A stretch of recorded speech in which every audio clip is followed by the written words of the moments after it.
Basically, the doctrine is GMS ain't right. These niggas, the crux to their whole doctrine is basically y'all GMS niggas ain't right, or fuck GMS. Basically, the doctrine is fuck GMS, right?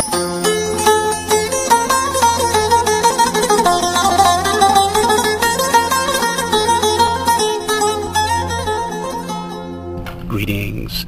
This is Abu Khamar al-Masihi on behalf of Truth After Knowledge. Now, before I get into the subject of this video, I want to set the tone by noting a couple of comments which were posted on past Truth After Knowledge videos. You can see the two comments on your screen. The first one dates all the way back to 2009 and was posted by a gentleman writing under the name False Prophet Killer, and was posted to the last video we did on Great Millstone's Scrambled Calendar for our old account. We had made several videos refuting and exposing GMS's twisted calendar, and False Prophet Killer humorously noted that by the fifth video it was like we were beating a dead horse. The second comment is from a gentleman writing under the name Prophet613, and he posted that on one of our most recent videos. In that comment, Prophet expressed surprise that members of GMS would post video footage in which they cut themselves. The reason why I bring up these two comments is because in this video I would like to look at some footage from GMS which is quite relevant to both comments. First, because the recent clip that I'm about to show demonstrates that the so-called elders of Great Millstone still have more to learn about the calendar, and second, because it provides a great example of them cutting themselves without even knowing it. The clip is from last February, and as you watch it, keep in mind that Tahar is going over Leviticus 23:15 and 16, that he's acknowledging that the text is stating that 7 consecutive Sabbaths plus a day amounts to 50 days. Here's the clip. And you shall count unto you from the morrow after the Sabbath, from the day that you brought the sheaf of the wave offering, 7 Sabbaths shall be complete. Okay, that's the first fruit.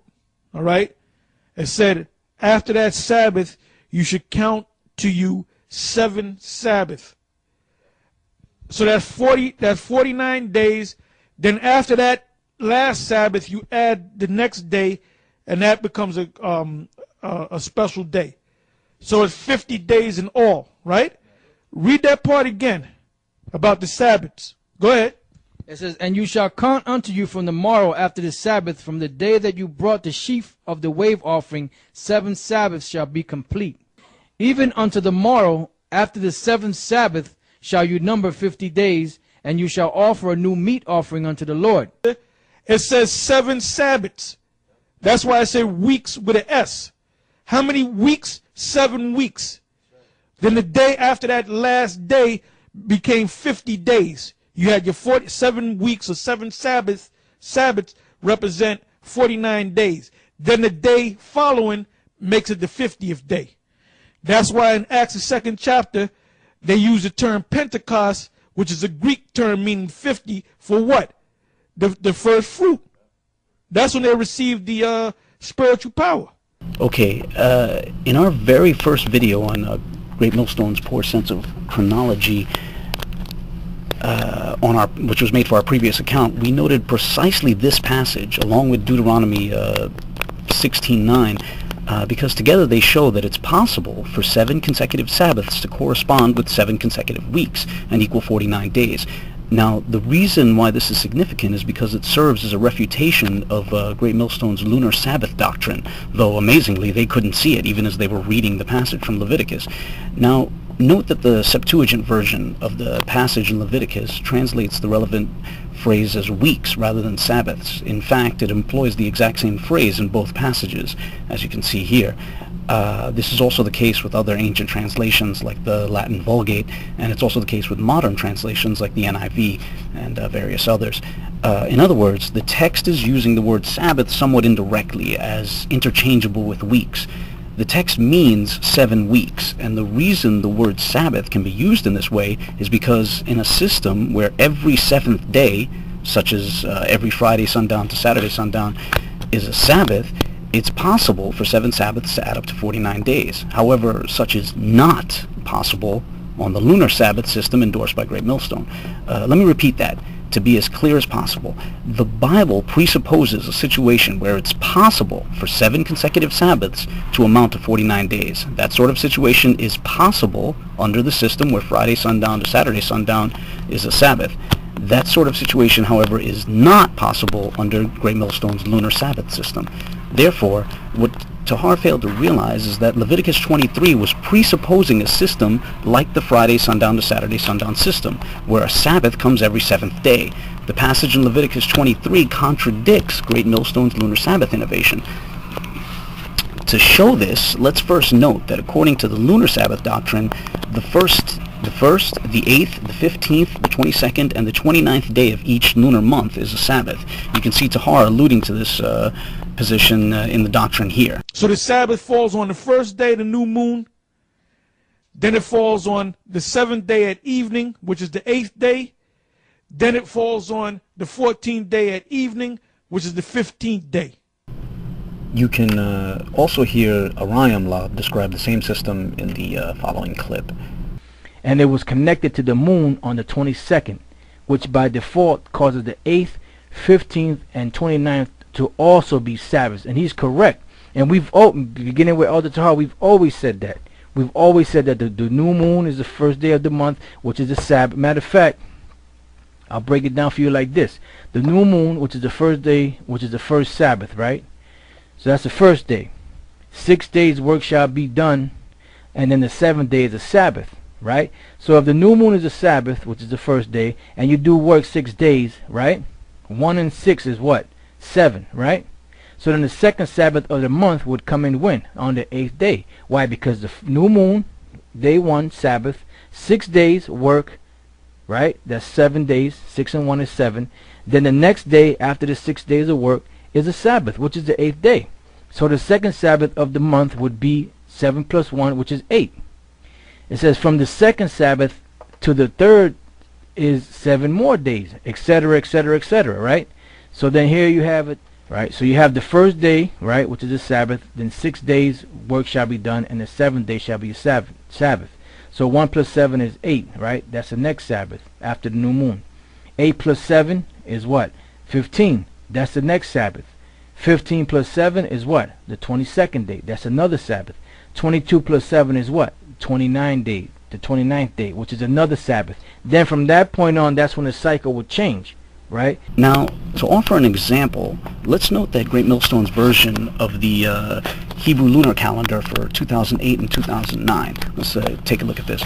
Note that according to Tahar, Passover begins on the 15th day of the month and ends 7 days later, which would correspond to the 22nd day of the month. Note further that Pentecost, or alternatively called First Fruits in the 2009 version of the calendar, falls exactly 50 days after that day, which Tahar cites as the end of Passover. So going by the Lunar Sabbath model, let's see if we can start at the 22nd day of the month, count 7 consecutive Sabbaths after that, and wind up with 49 days. Now note that the typical lunar month averages 29.5 days. More practically, let's just say that a lunar month is always either 29 days long or 30 days long.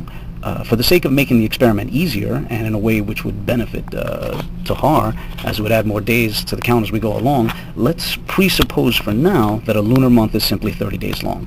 Okay, so let's start on the 22nd day of the month, which according to Tahar's calendar corresponds with the end of Passover. And from here we're going to count 7 consecutive Sabbaths. The next Sabbath is 7 days away and falls on the 29th day of the month. So that's 1 Sabbath and 7 days so far. However, note that we're now near the end of the month, and according to the Lunar Sabbath system, the next Sabbath will be the first day of the following month. Assuming the current month is 30 days long, the next Sabbath is only 2 days away. Thus we wind up on the first day of the following month and have now accumulated 2 Sabbaths, but only 9 days. The next Sabbath after that is 7 days away on the 8th day of the new month that we're in. Thus, when we go across 3 consecutive Sabbaths, we cover 16 days. The 4th consecutive Sabbath is on the 15th day and brings us to a total of 23 days. The 5th consecutive Sabbath is on the 22nd day of the month and brings us to a total of 30 days. The 6th consecutive Sabbath is on the 29th day of the month and brings our total to 37 days. But once again, we're near the end of the month, And again, presupposing the month is 30 days long, the next Sabbath is only 2 days away, on the first day of the month that comes after. Thus, at the 7th consecutive Sabbath, we have only collected 39 days. And that was presupposing that each month was 30 days long.